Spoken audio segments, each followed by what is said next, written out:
એક ગામમાં એક વૃદ્ધ વ્યક્તિ રહેતા હતા. તેઓ અત્યંત સુખી સંપન્ન હતા. વાત પૈસાની આવે કે બીજા વૈભવની, તેઓ પાસે કોઈ ખામી ન હતી, પરંતુ દરેક વસ્તુઓનો ઉપયોગ કરવામાં તે એકદમ કંજૂસ માણસ હતા.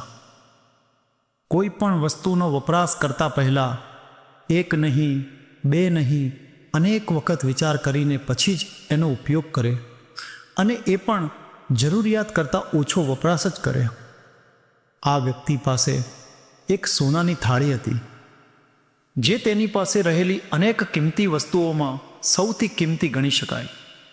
અને આ થાળી તેની પાસે લગભગ વર્ષોથી હતી, પરંતુ પોતાના માટે ક્યારેય જમવામાં આ થાળીનો ઉપયોગ નહોતો કર્યો.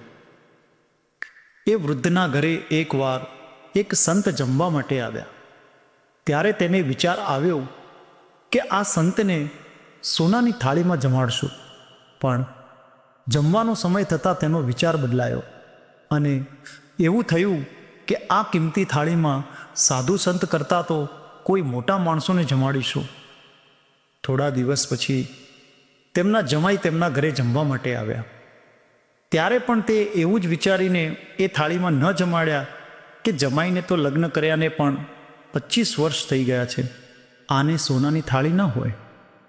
એમ ને એમ સમય જતો રહેતો, પણ કોઈને એ થાળીમાં વૃદ્ધ માણસે જમાડ્યા નહીં કે પોતે પણ તેમાં જમ્યા નહીં. દરેક વખતે કોઈ પણ વાંધો કાઢીને એ થાળીનો ઉપયોગ કરવાનું ટાળતા. આમ ને આમ સમય પસાર થઈ ગયો, અને એ વૃદ્ધ વ્યક્તિનું અવસાન થયું. અવસાન પછી તે થાળી તેના વહુ દીકરાના હાથમાં આવી ત્યારે તે એકદમ કાળી પડી ગઈ હતી, જે જોતા કોઈને એમ ન લાગે કે આ સોનામાંથી બનેલી હશે.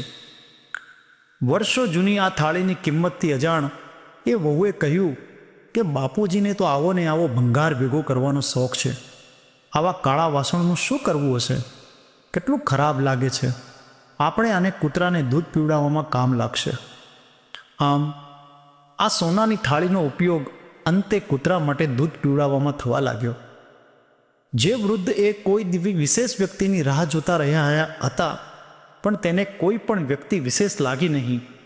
એટલા માટે જ કદાચ કહેવાતું હશે ને કે ગમે તેટલી મૂલ્યવાન વસ્તુ હોય કે જ્ઞાન હોય કે પછી અનુભવ હોય, તેની કિંમત ત્યારે જ થાય છે જ્યારે તેનો ઉપયોગ થઈ શકે, પછી એ પોતાના માટે હોય કે પછી બીજાના માટે. નમસ્કાર મિત્રો, જો આ સ્ટોરી તમને પસંદ પડી હોય તો દરેક મિત્રો સાથે શેર કરજો, તેમજ વિડીયોને લાઈક કરી કમેન્ટમાં આપના વિચારો રજૂ કરવાનું ચૂકતા નહીં.